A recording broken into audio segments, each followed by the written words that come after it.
Welcome to Community Spotlight, a production of CMAP TV. Community Spotlight is a series designed to showcase local businesses and organizations and highlight local profiles, people in your community who are doing great things, have done great things, or have great things to share. Welcome. We hope that you enjoy our show.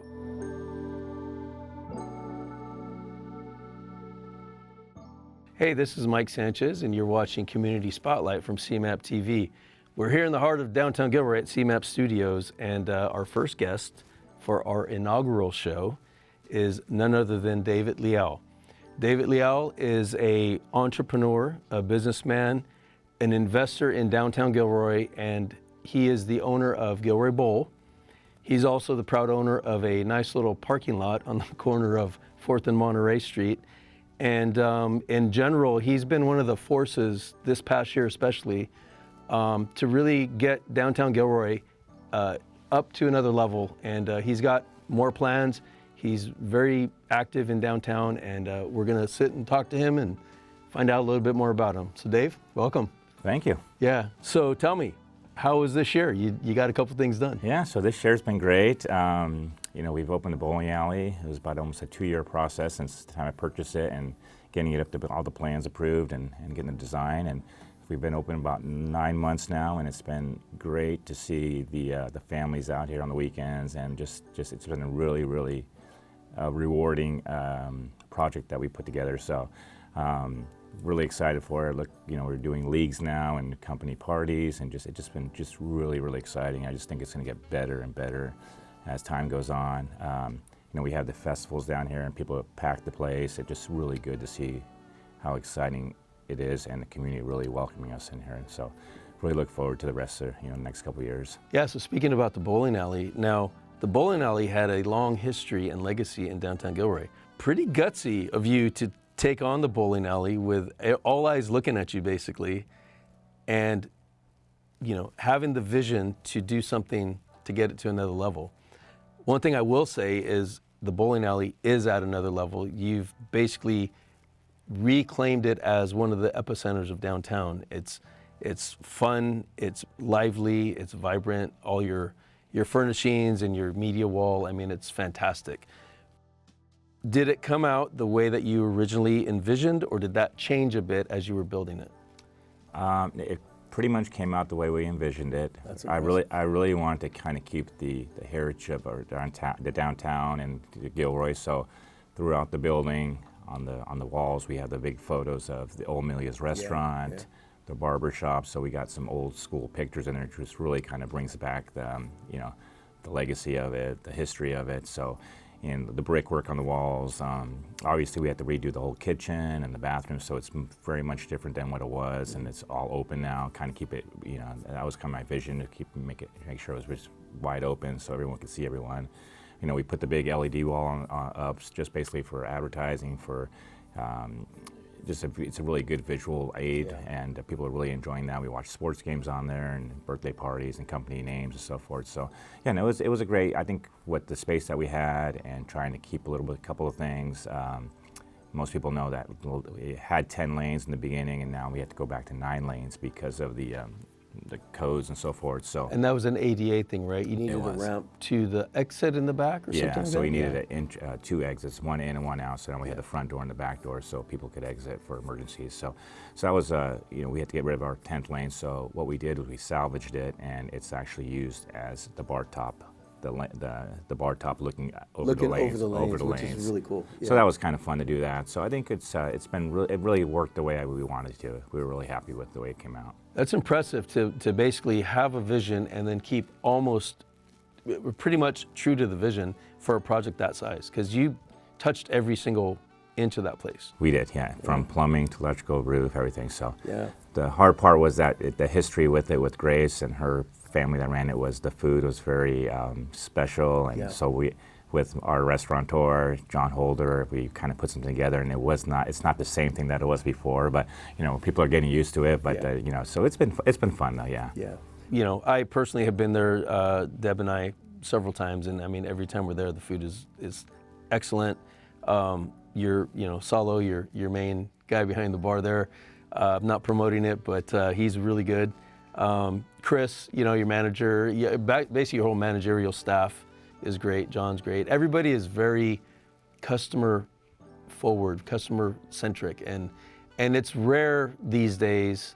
It seems, you go other places and it's like you don't always get the customer service that you would hope for, and now we're in the app tip world. So like even though you don't get great service, you might have to tip 22%, and it's just nice because your staff is super attentive. They're always on top of just taking care of people, and the one thing I love most. Not most, but the one thing I love a lot about your place is your windows.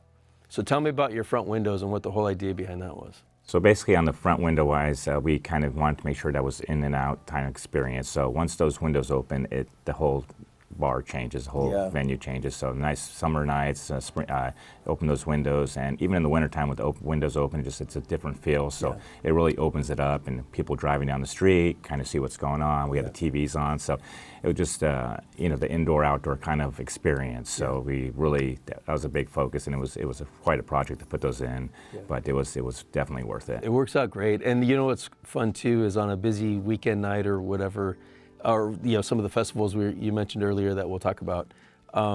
You got people milling around downtown in the street on the sidewalk. You open those windows and they're just like leaning over, like talking to people who are eating and stuff because you're all finding friends and stuff. It's like such a vibe. It's really cool. So congrats on that. We could talk for hours on the bowling alley, and I definitely want to have you back, and maybe we'll talk about some other things as you go forward. Let's talk a little bit about downtown in general. You've put your money where your mouth is. You've really made some investments here. You've made long-term commitments here to downtown. What led you to do that? What was your thinking behind that? Well, being a resident of Gilroy for a little over 18 years, our kids were raised here for the most part, and now they're off to college and so forth. So I kind of felt like it was time to give back to the community, and we just ended up, coming up with starting with the bowling alley, and then a couple of the little projects we had going on. But it was just kind of fun to try to get this downtown going. Gilroy is a great place to live, and I think we just need the heart to start pumping down here downtown. And there's other businesses that are opening, and it's exciting, and we just really want to kind of get the vibe where people, we're 60,000 people. Let's get these people downtown and really have a good experience from your kids. That's what the bowling alley is great. You could have a 5-year-old there bowling, birthday parties, or you could have a 95-year-old there just enjoying the space with their family. So we just really want to try to get the family orientation going on for people to come out and have a good time. So I think there's a lot more to be done downtown, and we're looking forward to doing some more projects. Yeah. So you're part of the Downtown Association. Correct. 2024 Nonprofit of the Year? Yes. Just announced recently. Congratulations, by the way. Tell me a little bit about that and the work that you guys do on the Downtown Association. So I was asked to join when I started investing downtown a couple years ago. So I said, let me go. I went ahead and got on the board, and it's been a great organization. It's been fun. I was new to it, so I didn't really know what to expect. But we've been able to put on these music festivals on Thursday, which everyone loves. Those are great. The holiday parade, which we just had, which was fantastic. I think over 12,000 people showed up. Our restaurants, our bars, all really enjoy having all those people in town. And basically, the organization is really just trying to revitalize and really just get our downtown having special events and trying to just make it more of a community, for the community to come down and have a good time. Kind of a community destination. It's like, hey, we're downtown, we're here. Let's create some fun events. Let's get some people down here. Let's promote downtown businesses. Yeah. Well, you guys, very well deserved. I know you guys work very hard. Thursday nights, I'm a little bit familiar with setting up stage every time and tearing it down. Which, let me compliment you on that too, because before you came to help on the Thursday night series, there was a stage that was all kind of put together like Legos, and it took, I think, a couple hours generally, and with kind of new volunteers coming each week, it was always like relearning it. Multiple parts, and then tear down was always fun. And then you came out, and before long there was a trailer that came out, and it just folded open in 3 directions and had its own support system and everything, and it's a tow behind. Setup is 15 minutes or so, close up is once the band and everybody gets off the stage, 10 minutes.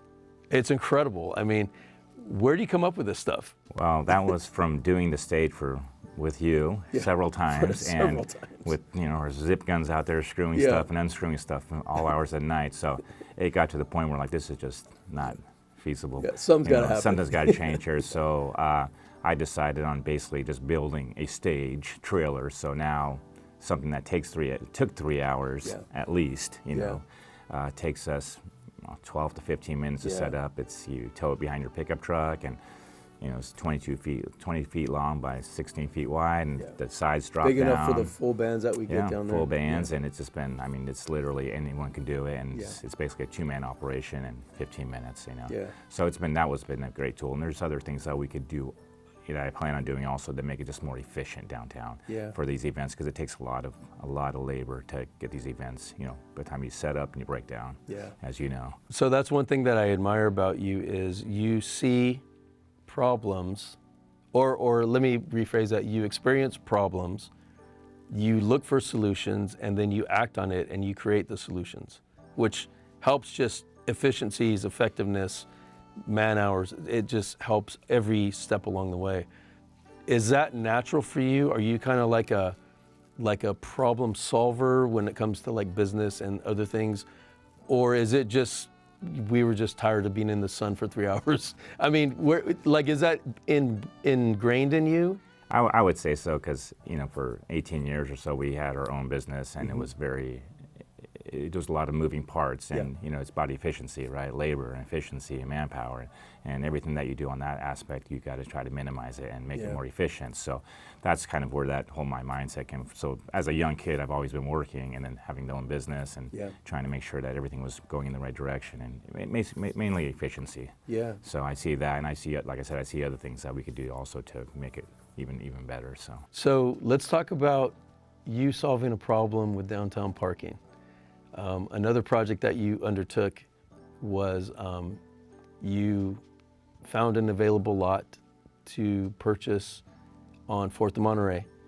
It was at a time where we were going through the closing of the parking lots and the Gourmet Alley remodel, redesign, which posed some challenges for downtown, people coming downtown to park and such.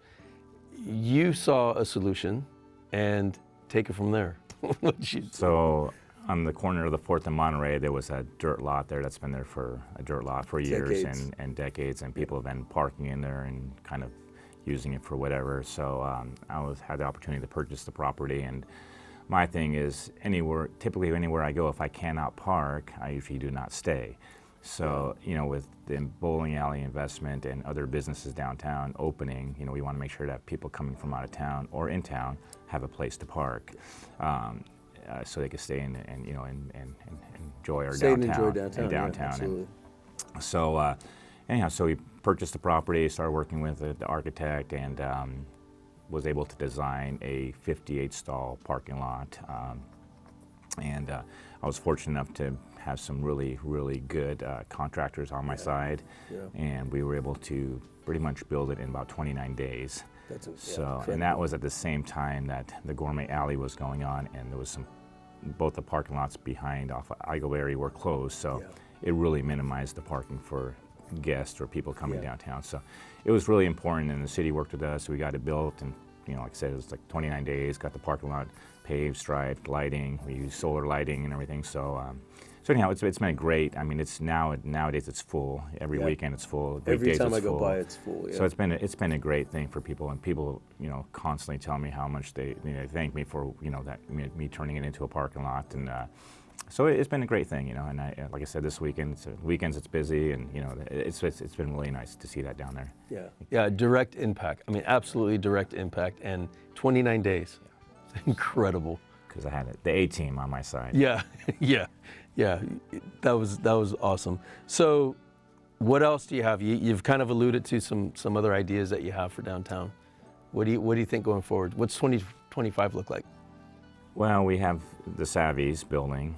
don't know if you want to talk. You know, so we have the Yes, absolutely. the little the old Purcell's building. I was able to purchase, and it's a really cute building. Obviously, it's Old super Purcell's music. music, Yeah, it was there for decades. yeah, I was in the same family for over 100 years in the same family. So that was a fun project to purchase and building to buy, and I was able to work with Savannah, and she turned it into the vintage ice cream parlor. So Which is super popular. super cute. She did a great job, and you know, we're looking forward to her, you know, expanding and having really a fun time with that site. So that'll be fun. And you also have the building where the Garlic City Cafe is, and you know, hopefully Psycho Donuts will be moving to that at some point. You know, they signed a lease, and they're working on drawings and so forth. So hopefully they'll be in there. And so I think for 2025, you know, I'd like to see those businesses open and flourishing. You know, and you know, if something else comes along, I would, you know, love to be able to jump on something new. You're ready to go. Ready to pull the trigger. It'd be fun. It'd be another fun project. So we'll see. Yeah. Interesting. So what does it take to look at a town, be it Gilroy downtown, where you live, where you're a community member, or any other town, and just go, I think I want to really invest some money and time and make things better? Like, where does that come from? Just, is it a source of pride? Is it a source of things could be better? Where's it come from? I think it's a little of both. I think it's, you know, definitely things can be better. You know, we see towns around us, or, you know, even an hour away from us, that are small kind of communities. And, you know, Gilroy's still a small town, and it's very family oriented. And so I think it's a perfect opportunity to make your downtown just the heart, and really just get that, you know, get that heart pumping. And so I think it just kind of, a lot of, you know, take pride in your community, take pride in your downtown. A lot of beautiful buildings down here that just really need some attention. Some love. And some love. And, you know, it's very expensive to do this, so that's one love of is our... art. Yeah. Love is art. No kidding. So it gets to the point where it gets very expensive, so that's where we see a kind of a lag in it, you know. So. But I think overall, you know, just really make it a fun place to come. We enjoy it. We really come down here a lot. We like the music. We like the people that are opening these new restaurants, and we see there's a lot of potential. Some other people from out of the area looking to come into town, and, you know, hopefully they'll have the opportunity to open shop. And I see it just getting better and better, you know, as we move forward. Yeah. Personally, 2025, what does that look like to you? Family goals, you know, families growing, kids in college. What does 2025 look like to you, David Leal, personally? So I think 2025, I'll probably kind of just focus on my family. My oldest son is graduating from college from Boise State next year, and our youngest one's a freshman over at Ole Miss. So we're going to be traveling and seeing the younger one more often, and the older one, we're going to try to figure out what he's going to do after graduating, so whether he stays in Boise or comes back to town, to Gilroy. So we're going to kind of focus on that, and, you know, make sure that the bowling alley and all these other little projects are kind of up and going. And like I said, I'd like to be able to do another project down here. I got to find the location and find, you know. So I'm well, I know you got your eyes out there, and your, yes. you know, your fingers out there. Yeah. So if I come up with anything, I will send it your way for sure. Perfect. But I appreciate you so much, Dave. Thank you. Thank you for spending time with us. Thank you. We're going to have you back on future episodes just to keep up with what you're doing and all the progress you're making. I think you're definitely one of the drivers of resurrecting downtown Gilroy. You are definitely a force. You're a joy to work with, alongside. And you're a joy just to, I see you every morning walking up and down downtown, you know, 3 blocks south, 3 blocks north, doing a circle, saying hi to everybody. You're like an unofficial mayor of downtown, and I really appreciate you for everything that you're doing for downtown. Thank you. So I look forward to seeing you again. Yeah. And happy holidays to you. Thank you. All right. Thank you. Take care.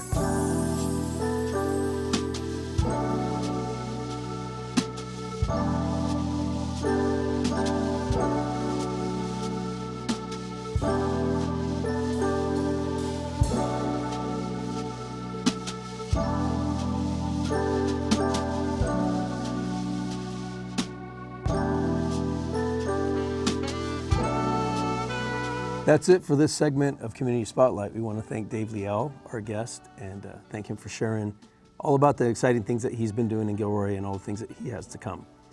We hope you tune in for the next episode. We'll see you soon.